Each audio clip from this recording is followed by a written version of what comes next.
As someone who teaches social work and business as a discipline, and as someone who recognizes potential conflict of interests in those two fields, I've always felt there's a strong link between doing good and business sustainability.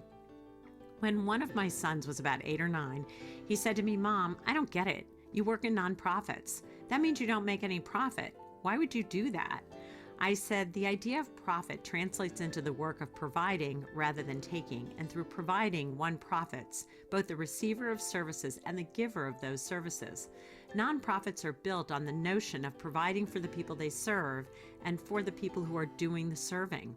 That might have been a little too much, since he then just shook his head and said, "I don't get why you wouldn't want a profit." To be honest, since that conversation that took place about 18 years ago, I sometimes wonder that myself. Until I saw Areva Martin, civil rights attorney, author, entrepreneur, CNN legal analyst, and autism advocate's TED Talk, where she makes the case that there is a profit in nonprofit, and that profit is how we benefit from a society that cares, gives, and through that giving, we become richer, as does our society.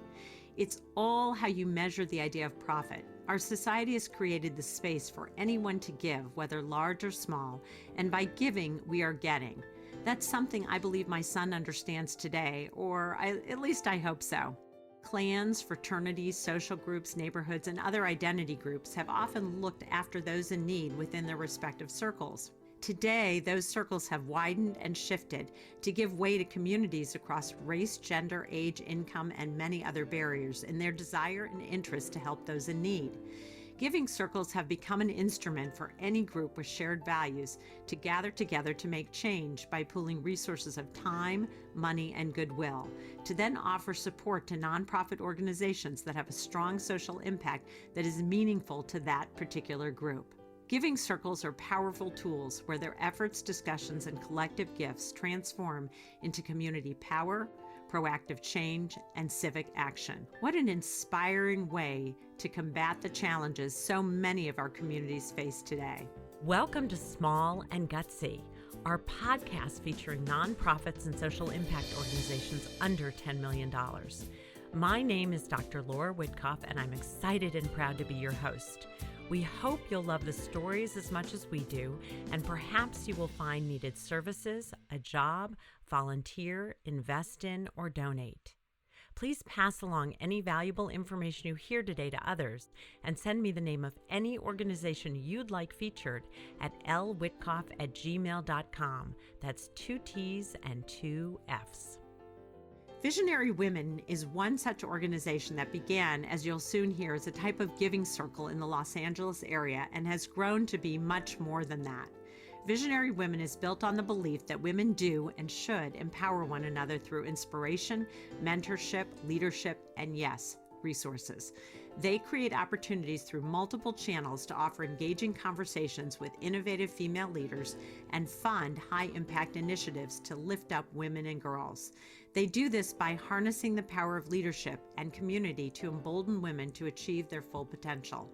I am delighted to welcome Nina Kotick, president of Visionary Women, who has a long philanthropic history, most often on women and girls, together with her impressive professional career as an attorney, initially a Huffington Post columnist, loving the law, and eventually a contributing editor. Not too shabby, I'd say. Two things I want to make sure we talk about today are Visionary Women's upcoming virtual summit on March 3rd, which is just around the corner, and their current search for an executive director. I am so excited to introduce my new friend and the president of Visionary Women, Nina Kotick. So let's get started. Welcome, Nina. Share your passion about Visionary Women and how you became involved. Thank you so much, Laura. It's really my privilege and pleasure to be here with you. I am so excited that you're my new friend because what you're doing is so impressive. I really love Small and Gutsy, the fact that you're highlighting nonprofits that are small, the ones who need the help and need the publicity. So I'm so grateful that you are spreading the good word of Visionary Women among other charities. And I love your passion for nonprofits. And I love the fact that there's profit in nonprofit because, of course, that's why we do it.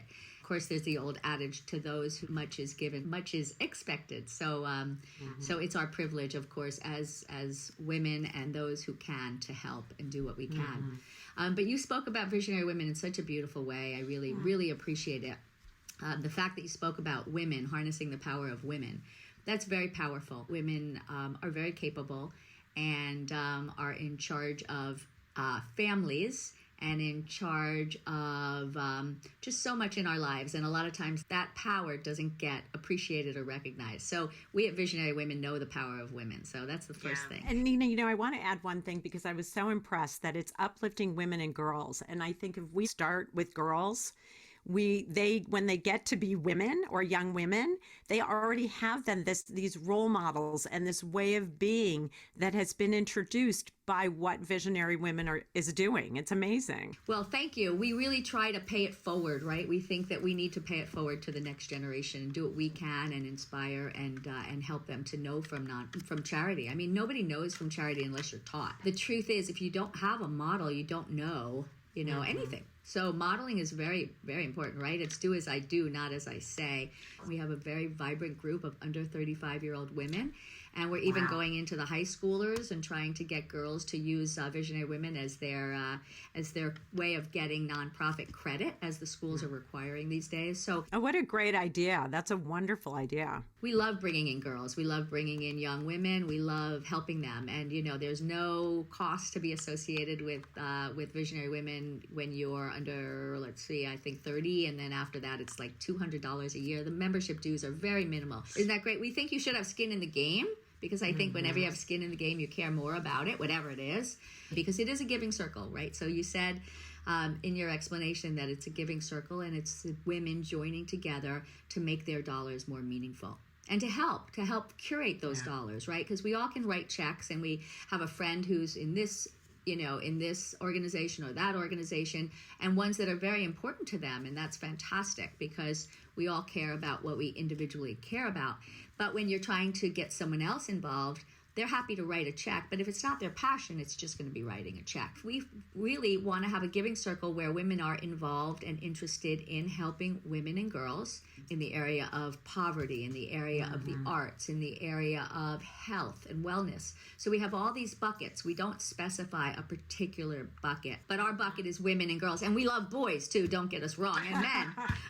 We love them. But for us, we're women helping other women. Did it start with just a handful of women and now it's, did you say 170? Did I get that right? No, it started with a handful of women, just a few women, and now we're at about 500 women in Los Angeles. Oh, wow. Okay, I misheard that. That's fantastic. And we have different levels of giving. We have our leadership, and then we have our visionary circle, we have luminaries, and then we have our younger set. So we want to include as many women as we can. And if, somebody wants to belong and have a meaningful role, and they, she can't afford to be a person who's giving of dollars, give us your time. Before COVID, we used to have these events and people from the public were welcome too. So that was one of the way that we generated, interest and knowledge about Visionary Women. What a smart move, because you really were and are incredibly inclusive, because you want to grow this as, in my opinion, a movement, a way of being.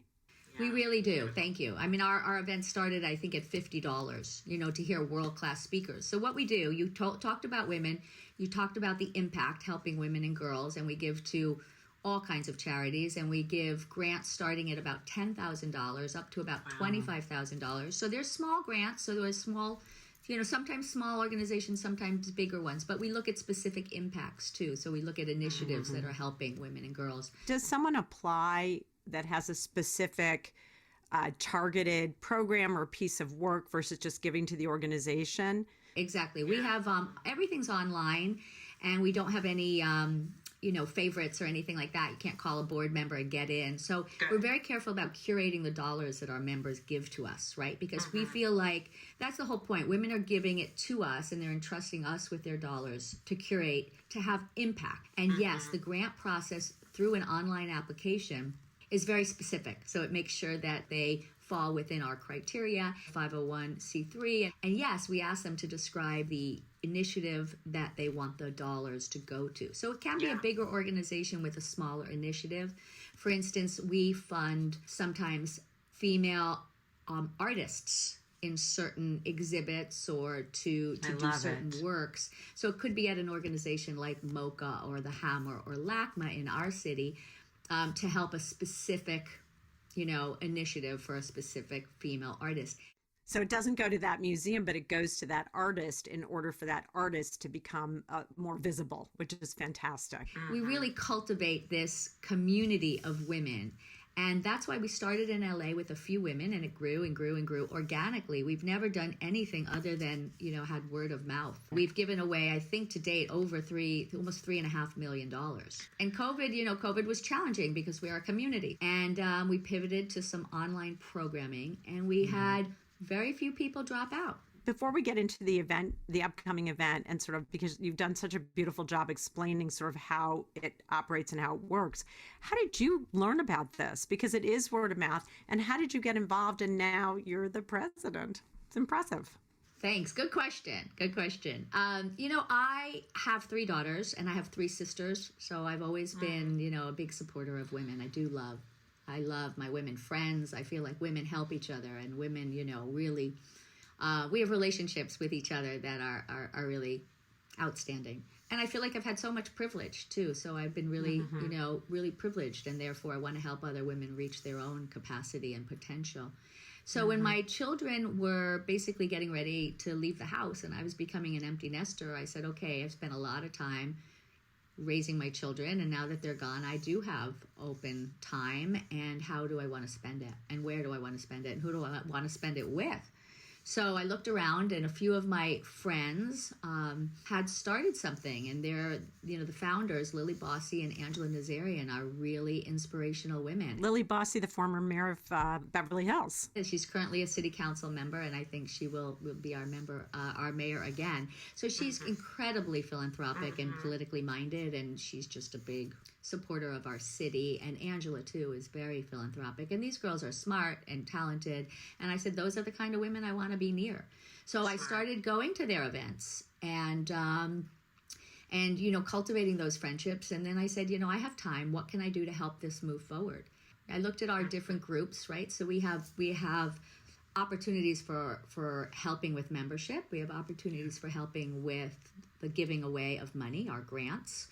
We have opportunities for people who want to come up with volunteer opportunities for our women who actually physically want to do things as well. So we get to know our organizations that we give to, and then we make opportunities for our women to actually work on the ground. In social media, we have opportunities in helping get speakers, our content curation committee. So we have lots of opportunities. So I said, I studied it a little bit, and I said, I think I'd be good with membership. I like women. I like people. I feel like I know a lot of women. I feel like a lot of women are looking for avenues to give and meaningful opportunities to connect with other women. I feel like that was a really good high touch point for me and gave me a lot of meaning.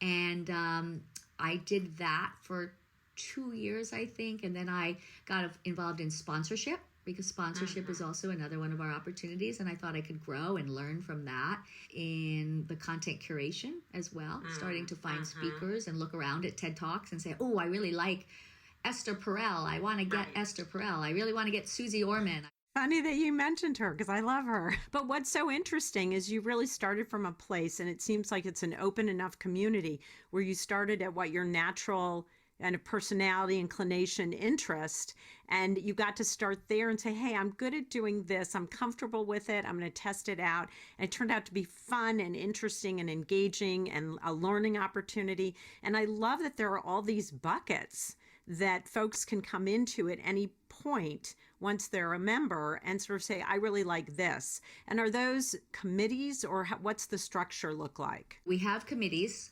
that are headed by someone who's on the board. Basically, that's also the avenue to get onto the board of the organization, is to take on a little bit of responsibility and start to lead a committee, get to know some of the members in that committee, to rise up in that committee, and then to chair that committee and come onto the board. Each of our 12 board members chair a different committee, and we've done it without an executive director, as you said. So we've just been doing this starting at the kitchen table, to be honest, and then saying, okay, we have no offices, we have no overhead. We do have one employee who's part-time, and she's amazing, and she's our communications director and our, chief graphic person, and she just does everything. She does a great job because I've been on your website and it's quite remarkable. So, whoever she is, that's a good employee to keep. She's doing great. Big shout out to Pierre Klein. She keeps our wheels moving. So in some way, you were kind of a perfect candidate to a certain extent, except nobody wants everything to be virtual,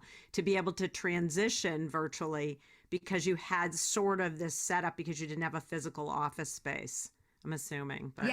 Yes. We have no office space, and everything was community based. So we would do it in homes, we do it in hotels, we do it in galleries, wherever we could find at the museums. And, we've been very lucky. People have been very good to us, and our spaces have been great. We did go online, and we had great success, and we couldn't believe it. But now, people do want to come together. So we're really coming up with a hybrid model because, to be honest, there's nothing like being together. So we were together this week. We just had our first real get together, and we did an art walkthrough of the Freeze art event. So that was fun in Beverly Hills, and we had a great time. But we are also using the power of Zoom to continue because we're getting world-class speakers from around the world.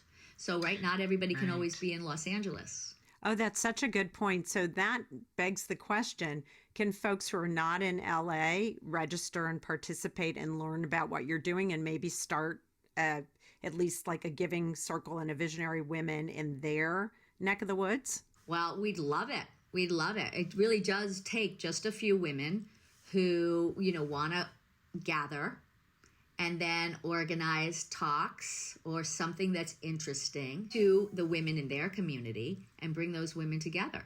So for sure, we could start other giving circles in other cities, and we are happy to help women in how to do that. And it could be a combination of the hybrid programming, right, that we're doing online and the in-person events that they would organize, and we'd help them to organize in their city. Yeah, what's great is when it's in a city and it's a hybrid model, not only can you then address people within that city, but in more rural areas surrounding that city who may not be able to travel, but can certainly get online. But also the opportunity, as you mentioned before, is you can get, world-class speakers and these amazing women who can't travel or their schedule is such that they can't do it, but they could give 45 minutes or an hour for a talk, which is amazing.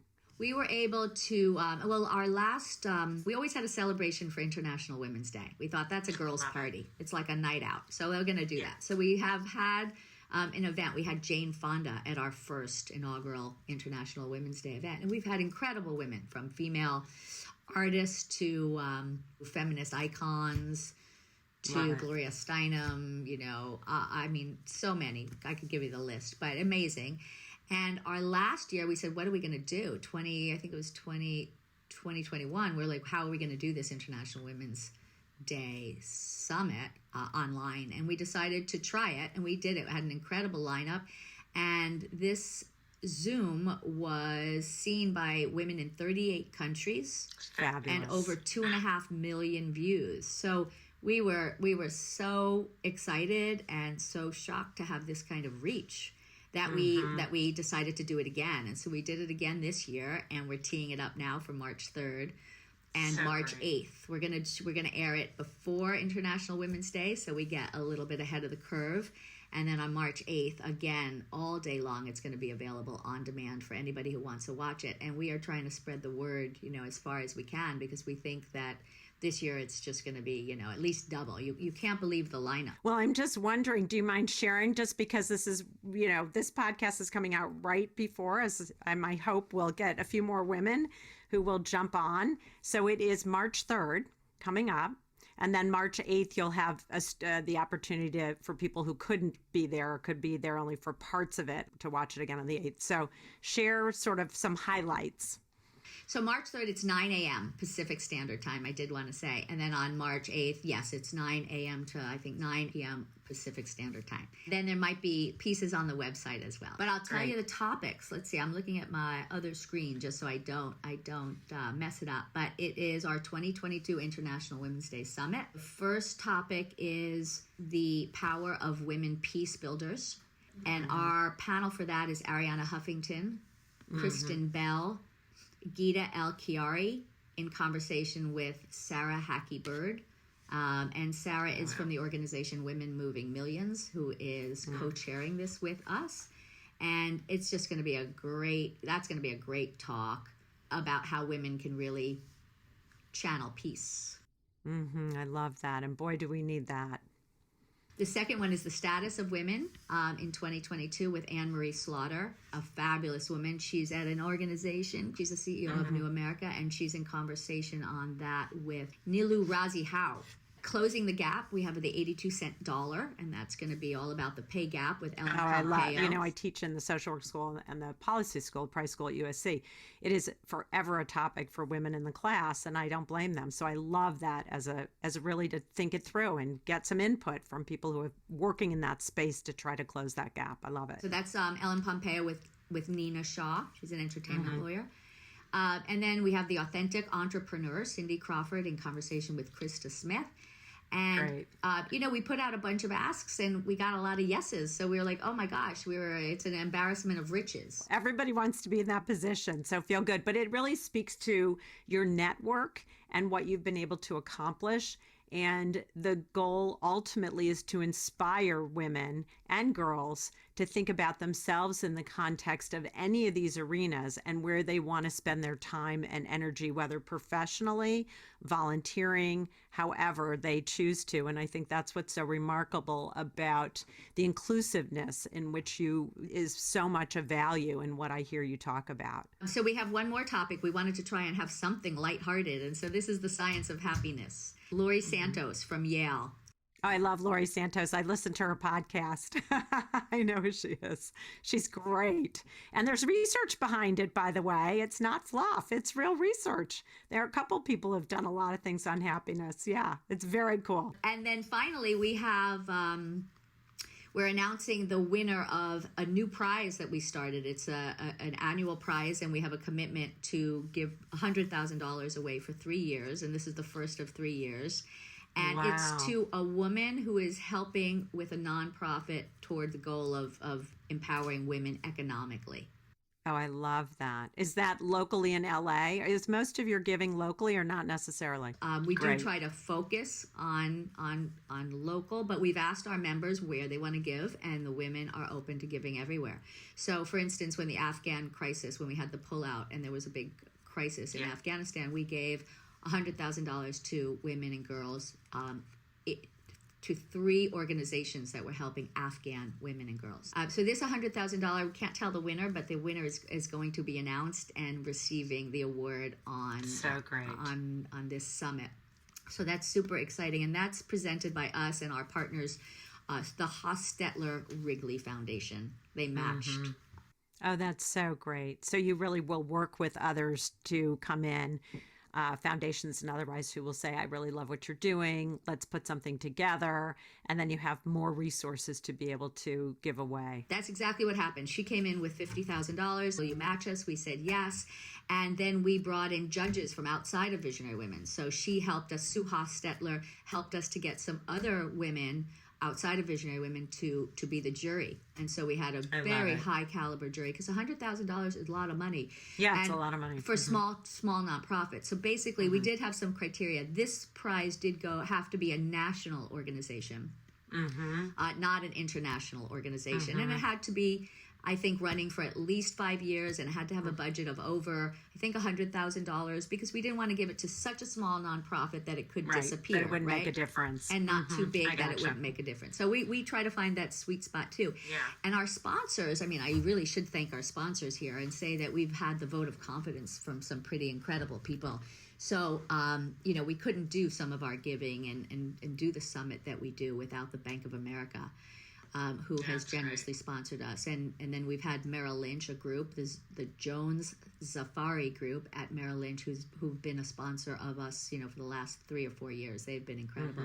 But we have Tiffany, and we have the Marciano Foundation, and we have a lot of individual foundations. Chara Schreier is a big benefactor of ours. And just we've been really lucky. And yes, it is our networks, and it is the fact that we give away like 99.5% of our giving.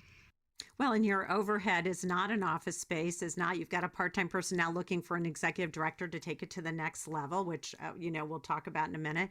But you really, you put your money where your mouth is, truthfully. And I think sponsors really appreciate your ability as a network to have grown, be inclusive, and actually do good, really impactful work out there. And that's what most sponsors really look for. So it really speaks to your organization and what you have created. And I love that, the underpinnings of this is around a kitchen table.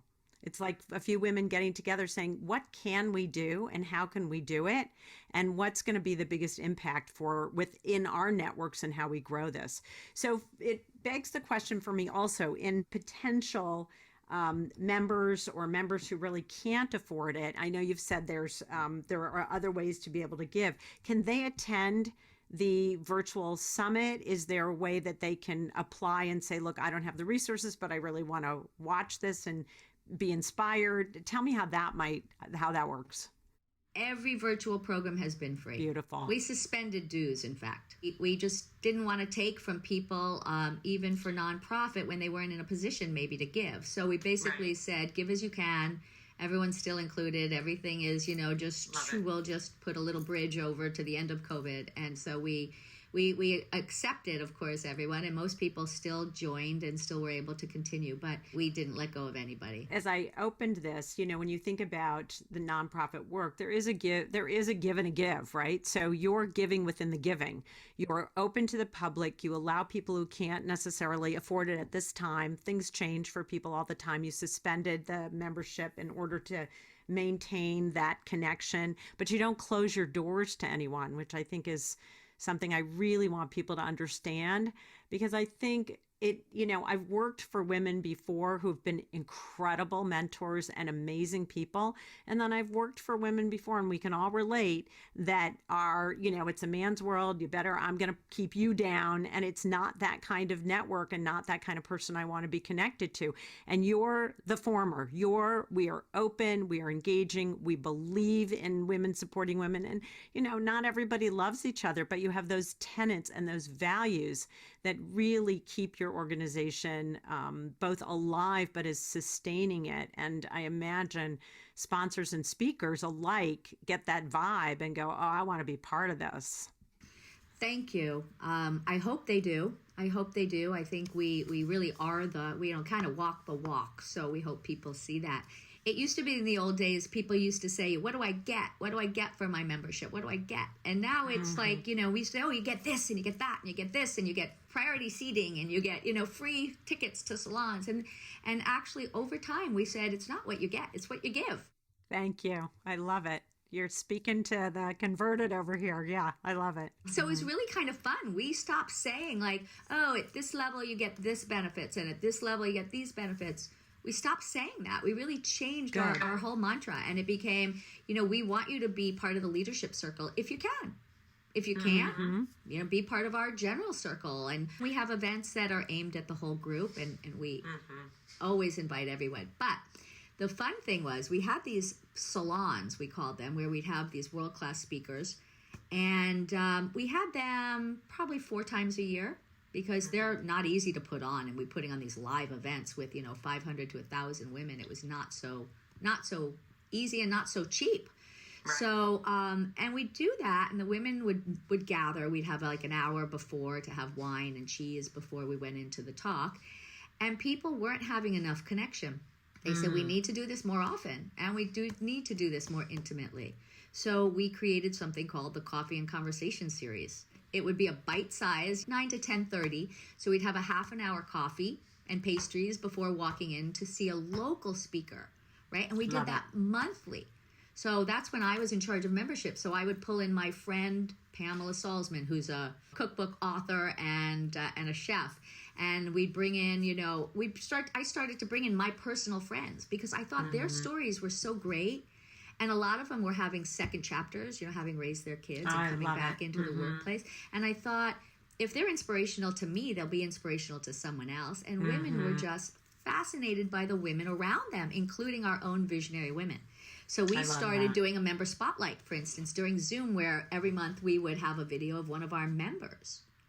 And then we'd have a member spotlight in our newsletter, and we'd talk about one of our women and her journey. And we have all kinds of women. We're working, mostly working women, including our board. You're promoting from within too. Like you're really trying to raise the visibility so that people say, oh, I didn't know she did that. And they want to connect with her. And so you're not only providing this sort of in a more local, but more national way, in some ways, more inclusive way, in a bigger frame. You're also doing this in a micro way for the people who are within your network, because now there's so many people. So to highlight a few people is really both an honor for them, but an honor for the other members who see their name or have heard of them, or maybe, don't know them and would like to get to know them. So you're really building that network. And you're also, I think it's a lovely, lovely thing to do as an organization development consultant. I often talk to companies and organizations about highlighting their members, because it is about the customer on the outside. I get that. It is about the client on the outside, but it's also about who's on the inside. It's a community aspect. There are things about my friends I don't know until I hear them actually tell their story. I'm like, oh, I didn't know that. So I think it brings us all closer together, and it also makes us more human, right? It connects us like, oh, she had an issue with this, or she had a pivot like that. Nobody's story is linear. You're building trust among your members because you're acknowledging the beauty of each member, and you're doing it in a methodical, organized way. But a lot of times people can see themselves in the other person's story. And so it builds that connection of trust.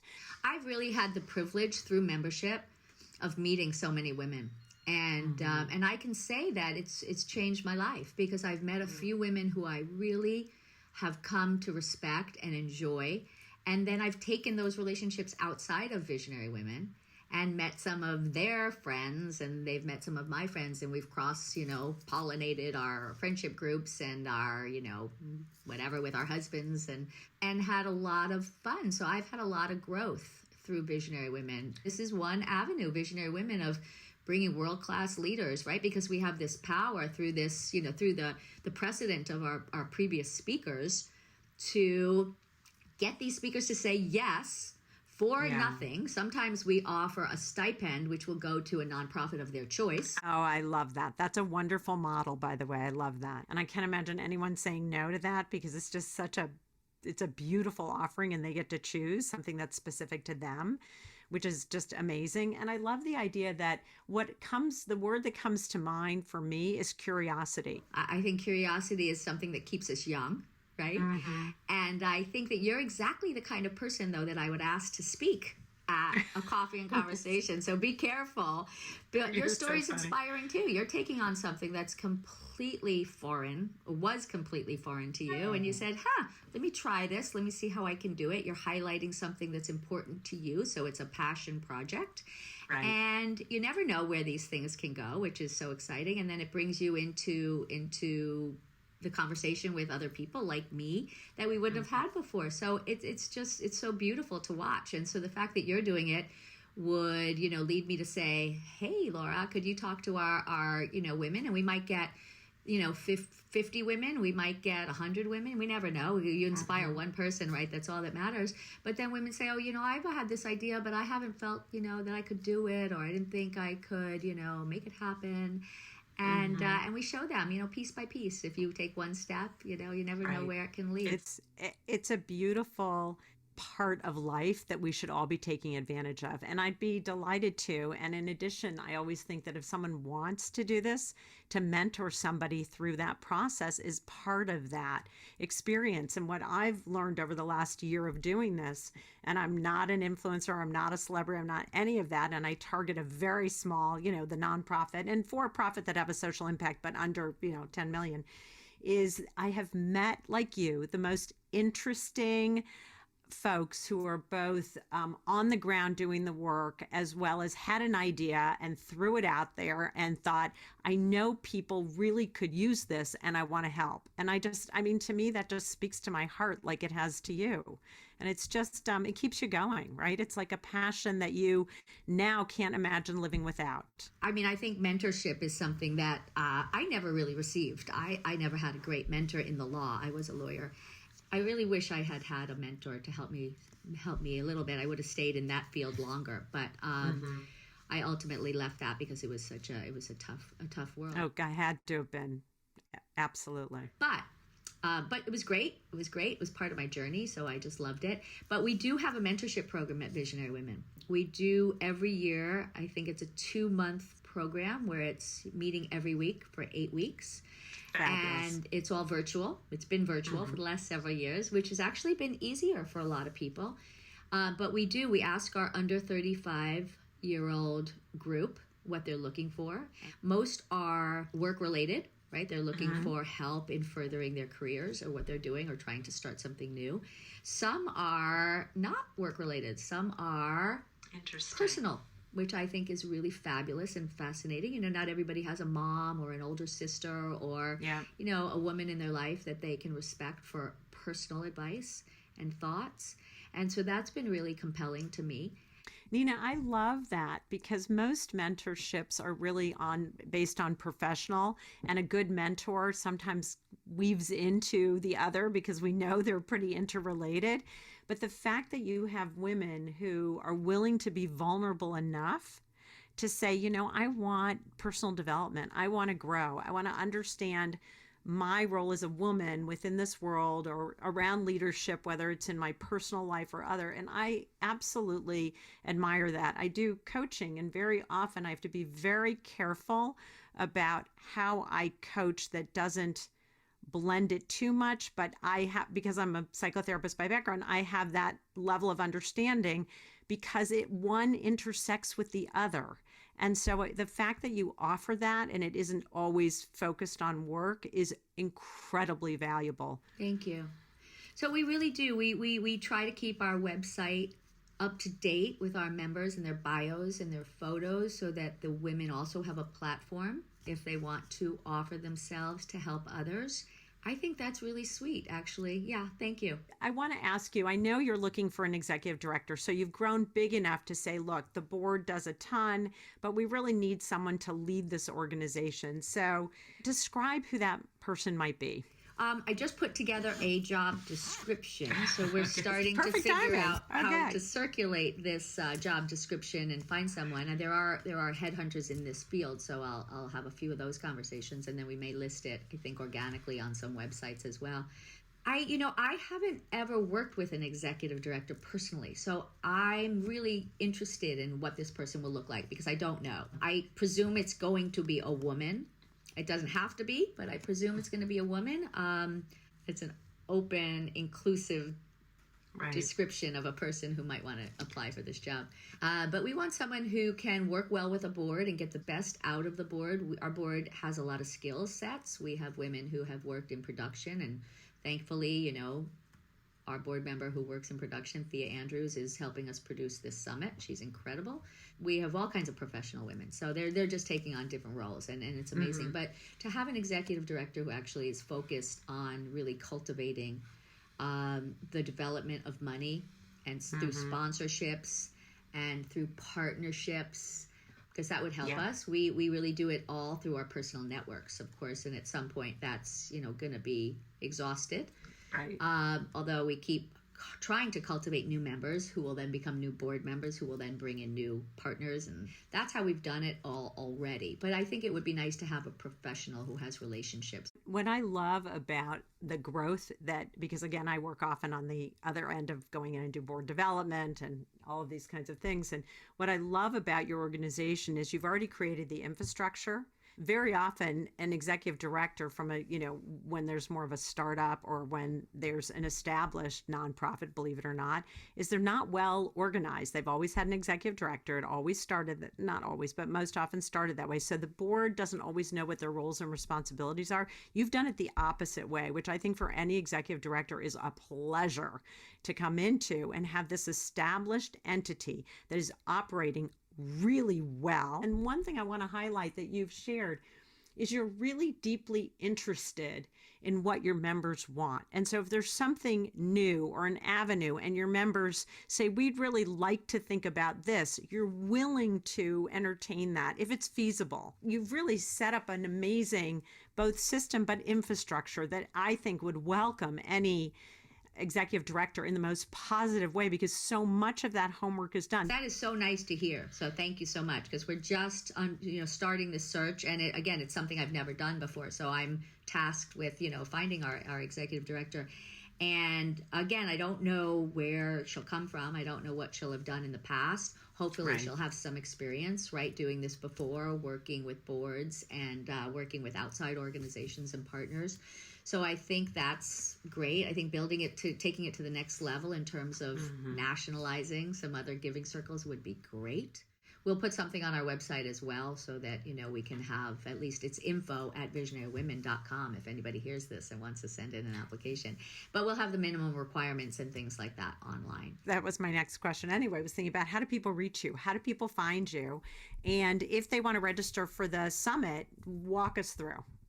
So you can find us at visionarywomen.com. We were lucky enough to get that URL a long time ago. And so you can find everything online, everything, all about the upcoming events and how to register. Like I said, everything virtual until now, and for the foreseeable future is free. Of course, you can also donate online. Absolutely. Or become a sponsor. But you can also look at the past events. You can look at the past Zooms, right? All those videos we've captured. So we have them for all time for now. And this next week is going to be busy for you. March 3rd is coming up.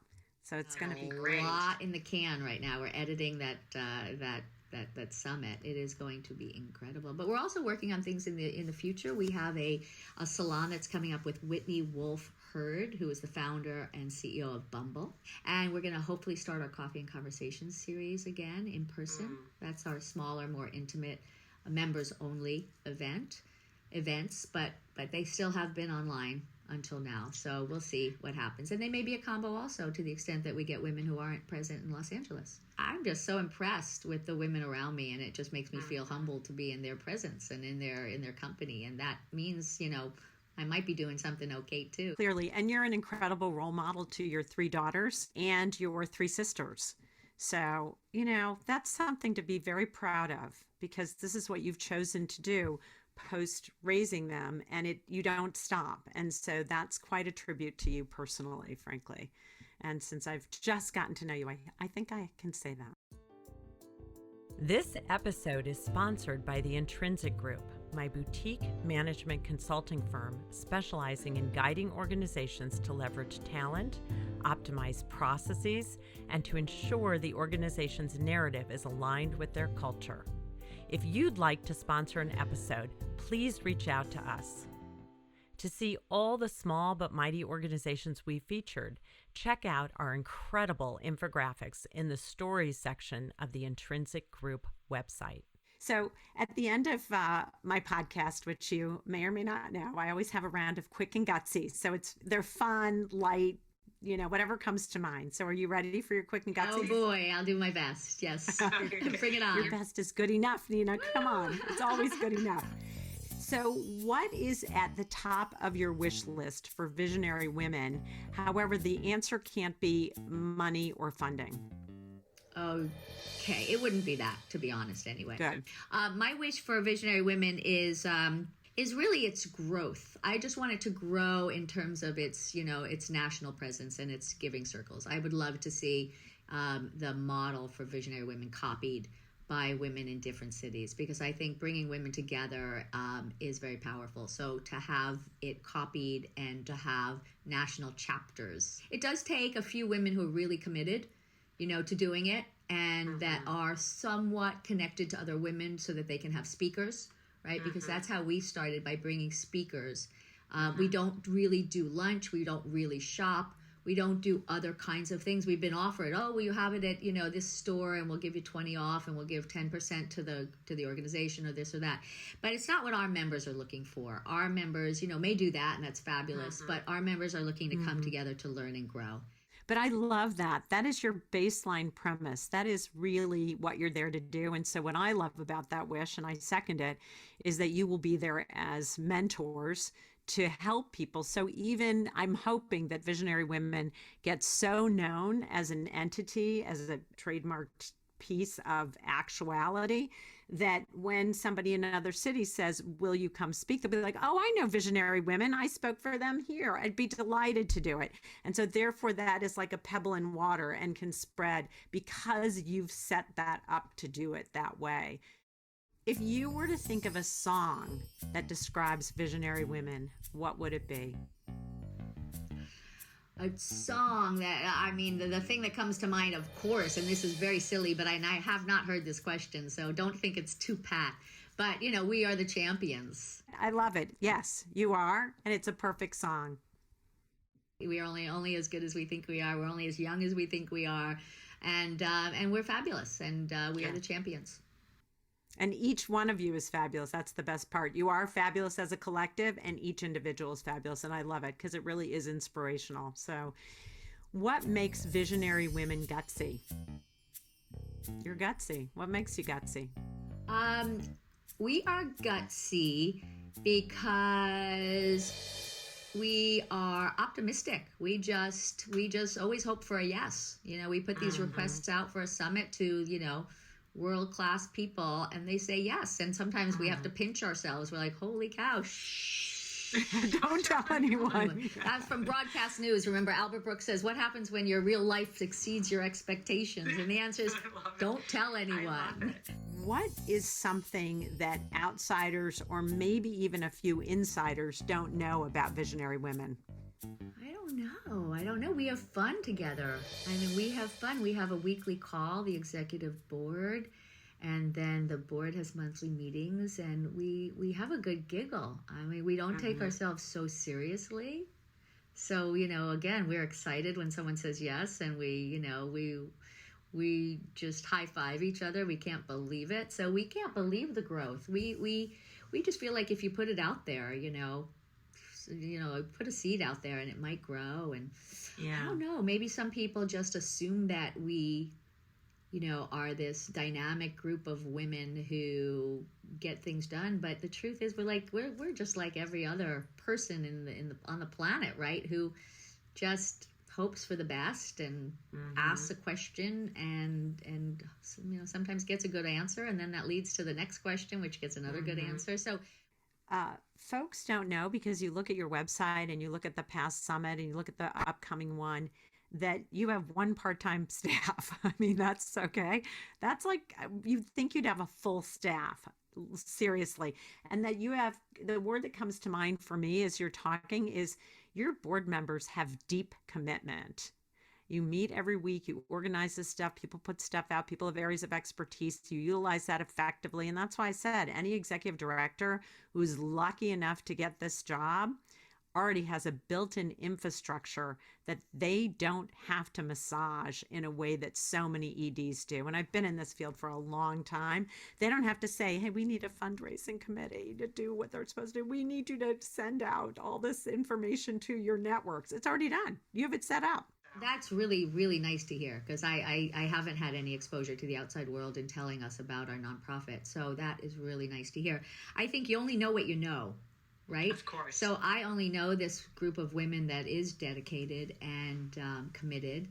And I only know our capacities because there are capacities. So I think that what outsiders might not know, or insiders might not know, is how we really don't understand how incredible this organization is. Maybe it's because we not only want to say take it for granted, but you know, this is our life and we have these connections. And it's true when we look at a board, like when we look at this summit, right? And if anybody looks at this summit, it is world class. I guess we live in Hollywood, right? We live in Los Angeles, and we have these connections sometimes in our backyard. So we probably don't know the full extent you know, to how great this is. If you could get one celebrity or influencer, which is maybe like a trick question, it isn't, I ask everybody this no matter where they are in the world, to endorse or talk about visionary women, who would that be?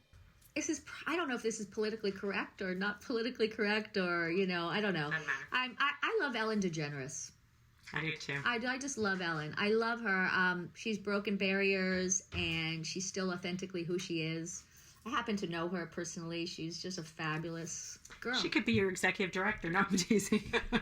She has such a big platform. I mean, so she would be fun. But she's also, she's just a true advocate for whatever it is she believes. And if she were to join in our mission and say, boy, I'd get behind that group, it'd be fun. Also because she's funny. So any last comments or thoughts, or just remind my listeners how they can get on your site and register for the summit, and maybe put an application in for the executive director position. Why not, once it's posted? Or for a grant. Please, the grant process is online too. Ask us for money. Great. Join us in any capacity. In any capacity, we'd love you to join us. And visionarywomen.com is where we're at. Info at Visionary Women is where you can reach us. I'm Nina at visionarywomen.com. And, we're all accessible. If we have something that will help you in any way, please use us. Come to us. Well, Nina, I want to tell you how much I've enjoyed this conversation. And even though we know each other a little bit, we're new friends, this has been such a delight to hear about the depth and breadth of Visionary Women, your passion about it, what you give and what you get from it, and what you offer people in terms of whatever level and however they can connect. And I encourage every young woman and older woman to get involved, and because it takes all of us to create change and to support one another. So thank you. It's my pleasure to talk to you, seriously, on this podcast. I'm going to be a big fan and supporter of Small and Gutsy. So if I can help you or connect you in any way with any other women doing great things, I would love to. You are a champion of women and a champion of all of those trying to do good things. And thank you so much. Thank you for listening. If you like this podcast, please share it with your friends, give us some stars, and write a review on wherever you listen to podcasts. And if you're interested in sponsoring a Small and Gutsy episode to keep it going, please reach out to me or buy us a coffee at www.buymeacoffee.com/small-and-gutsy. Just an FYI, for those of you who might want to be a Small and Gutsy patron, we just released our Patreon site with some really fun first edition Small and Gutsy merchandise. So check us out to support this effort at patreon.com/small-and-gutsy. Of course, we can't take responsibility outside of our own vetting of the organizations we interview, meaning we encourage you to do your own due diligence and research them as well. I want to thank my partners in this endeavor, the Intrinsic Group, the volunteers, my co-producer, sound engineer, and composer, the amazing Pavel Franson, my social media maven, Delania Tirado, my infographic creator extraordinaire, Sonia Fizek, Nate Addy for the exceptional logo, and all the friends and family who have guided and inspired me. A very special thank you to my biggest champion, without whom I could not have created this project, my very best friend and a true sounding board. Thanks, Mark Witkoff. Thanks for being there. From small and gutsy to big with impact, I'm Laura Witkoff, and thanks for listening.